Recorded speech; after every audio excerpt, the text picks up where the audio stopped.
What fact are you just tired of explaining to people? Nothing's wrong, it's just my face. You look tired, is something wrong? Yes, I'm tired. If I am working at night, I need to sleep during some portion of the day. I remember still living at home after high school and getting a job that required midnights for a year. My mum would wake me up and ask me to take my sister to school, or set something out for dinner, or run errands while she was at work since I'm off all day. When I got pissed for being woken up at practically 1 a.m. for a normal person to go get milk from the store, she'd tell me to stop being lazy. Some people have a serious disconnect with this. My petty ass would be in her room at 1 a.m. asking if she had time right now to go get something from the store. What's the problem, Mum? You're off work all night. I'm a male and a nurse. No, I don't want to be a doctor. No, I'm not going to school to be a doctor. No, I don't feel like less of a man because I am a nurse and not a doctor. And stop calling me doc and doctor. I've told you 5 times I'm your nurse and my badge says nurse in big letters. I'm a fellow male nurse. Have you tried being Filipino? I don't seem to have the same problem as you and I suspect it's because I'm Filipino. I heard a joke once, not all nurses are Filipino but all Filipinos are nurses. Everything is made of chemicals. Not everything natural is good and not everything man-made is bad. Yes, snake venom and crude oil are both completely natural, asbestos too. Viruses are not bacteria, bacteria are not viruses. Plants and fungi are not the same either. Fungi in some respects are closer to being animals than plants, notably, they cannot photosynthesize, and rely on digesting complex organic matter, that is, they eat food.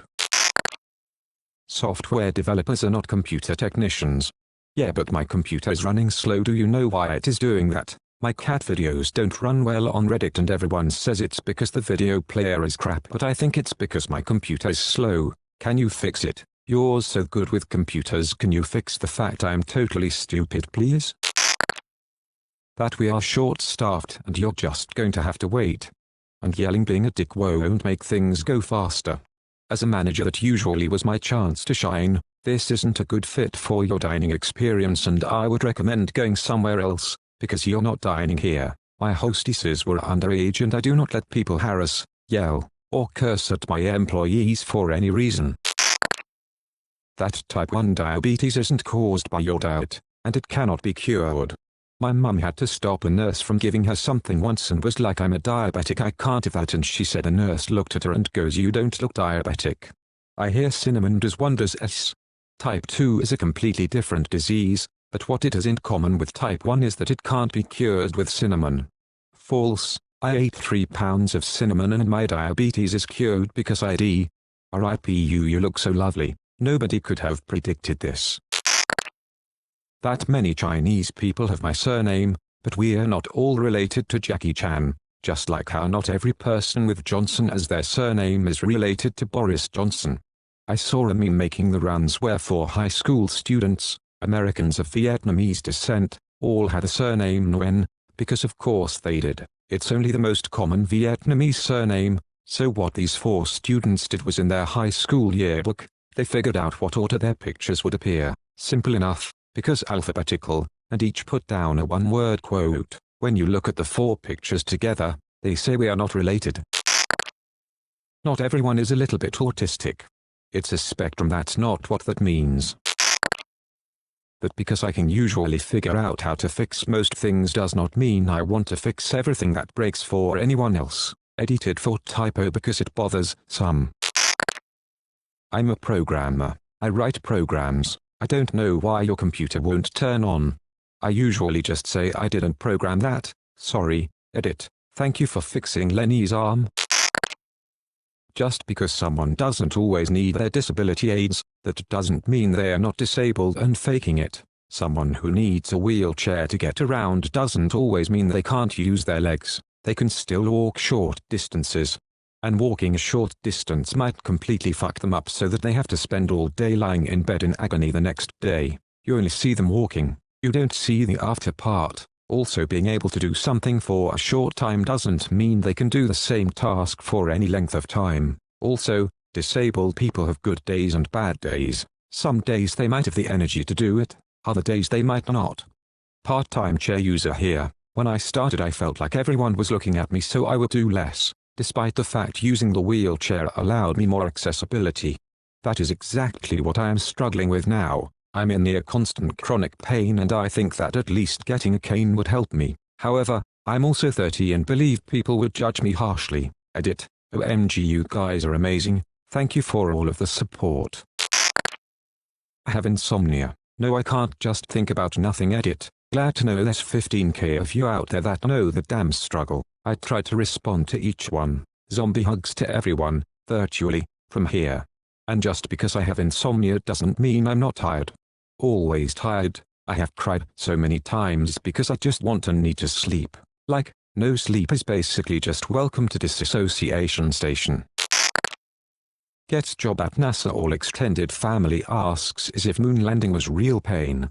I like the implication that, assuming the moon landing was faked, NASA just spills the beans to anyone who is hired, as if it's in some sort of employee handbook. Moon landing, fake Elf, real Elvis, fake Space Jam, partially true. Bugs Bunny is real, Michael Jordan isn't, and there was actually a sixth monster that they couldn't show in the film because he wouldn't stop using slurs. That feelings you have about your thoughts are still feelings and can make or destroy you equally to feelings about non-imaginary situations. I learned this in therapy. I run negative imaginary scenarios in my head a lot. My therapist called this catastrophizing, and need to remind myself to let go of the scenario instead of solving it, because it drains me if I think about it too much. What's especially draining is when you successfully banish the catastrophized thought, and then it comes back over and over and over. My biggest epiphany was you have to be vigilant with banishing those thoughts. They never stop popping up, so you can't ever get complacent, which, in and of itself, is a draining thought. Sure, they slowly decrease in frequency, but at first it's never-ending vigilance and feels like you're not making progress sometimes. I'm ginger and a lot of people asks me if all my hair is also ginger. My poor wife deals with this as well. What is it about red hair that makes people comfortable with asking about your pubes in public? It's not just redheads though. I come from a family of natural blondes, but pubes are brown, all natural. But mum says that a guy told her when she was younger that she's not a natural blonde because the carpet didn't match the drapes. People can be really stupid. My highest computer science teacher was a great example of how stupid that thinking is. His hair was red, his eyebrows were black, his mustache was blonde, and the rest of his beard was brown and grey, all natural. Correlation is not causation.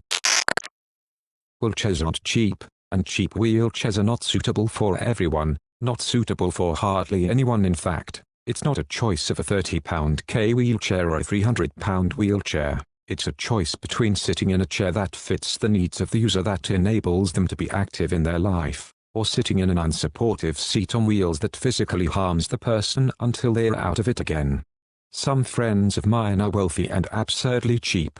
The wife has declining health and needs a wheelchair to get around, so her cheap husband bought her one of those wheeled walkers that you can turn around and sit in temporarily. The thing is, you sit in them backwards. The handles for the device are facing your front when you sit in them. Instead of awkwardly pushing her backwards from the front, he awkwardly grabs the back of the chair and pulls her around backwards wherever they are going. It is as absurd to watch as it sounds. My chair is extremely specialized for me with the seating package, tilt, reclining, elevating foot pedals and lift packages plus more. My chair is just over $62 KCND, then needs several thousand worth of maintenance a year, but only for 5 years, because at the 5-year mark the chair is no longer worth fixing and they start then process of getting a new $60K plus chair. In my 20 years I have gone through over $200 K worth of chairs as they get more expensive every time I need a new one. My hands shake a little. It becomes worse when I'm anxious, nervous, when people point it out and or tell me to stop shaking. Another thing, I have went to the doctor, a specialist. He told me it's normal. People still try to misdiagnose me with Parkinson's. Worst part, it's always people not on the medical field. I have the exact same affliction. Tremors run in my family. Got made fun of a lot in grade school. Wi-Fi does not equal internet. I'm mostly telling this to my kids, lol. We frequently lose internet connectivity, but the Wi-Fi will be working fine. They will never understand. Is this iPad the one with Wi-Fi? All iPads have Wi-Fi, but my friend has one with Wi-Fi that works when she's not at home. That's not Wi-Fi, or maybe it is, but you're talking about cellular LTE 5G, but I want the one with Wi-Fi. My ma doesn't understand cellular data except as the one you pay for if you use too much, which has turned her into a data miser who refuses to Google things for fear of using up all of her 10 gig of data. She uses about 200 meg a month or less. My mum is on my cell phone plane, told her 1,000 times and more that we have unlimited data, just look it up. She still refused to use GPS. I know the real reason is that she doesn't want to learn how to use it, but it just boils my blood. Don't get your mental health information from TikTok, Facebook, or self-proclaimed experts who aren't professionally licensed. I no longer offer a professional opinion anywhere outside of work, and that includes Reddit. I've learned that 95% of the time, people don't want to hear the facts, they just want to circle jerk about whatever reality they've conjured up in their heads, and if you correct them, they'll be pissed off and then it's a bad time for everyone. Signed, a psychiatrist. I've had so many keyboard warriors revoke my diagnosis and re-diagnose me with other disorders, solely because I openly talk about a symptom that doesn't match their view of that disorder. They never like it when I tell them my designated mental health professional knows my condition better than they do. Airplanes don't fall out of the sky when they lose an engine. A 747 can glide nearly 100 miles after losing all engines at cruise. Well, that is very reassuring. Airliners are required to be able to fly after losing one engine. If you lose an engine, you're good with the other one. If a plane loses all engines, it will be able to glide for a decent amount of time, enough to find an airport and land. Unless you're over the middle of the ocean. If there's no airport after 15 minutes, you are legally allowed to crash. Airlines don't fly in a straight line from A to B on transoceanic flights. They take a path that takes them within X distance of safe landing zones, and they are always making sure they are within that distance of another airport or landing spot for just such a scenario as this. I'm a frequent flyer, not an aviation expert, so if someone more knowledgeable can confirm or correct me, that would be great. You would be correct in saying this. It's called an ETIPS type rating. It's given in X amount of minutes away from an airport. For example, the Airbus A350 had an ETIPS rating of 370. That means it can fly up to 370 minutes from a diversion airport. ETIPS, engines turn or passengers swim. I'm tired and I don't know why I'm tired. Do a sleep study, most insurances cover it. I had the same issue, I constantly took naps. Turns out I woke up 34 times a night. The average person wakes up 2 to 5 times. Because of my breathing, I got a PAP and holy shit, my life changed. I started hawking sleep studies to everyone I knew. 3 of them also ended up with PAPs and have had the same results. Now I won't lie, a PAP sucks and you have to get used to it, but waking up refreshed almost every day is a goddamn game changer. If your CPAP sucks, it may be faulty. They are supposed to blow.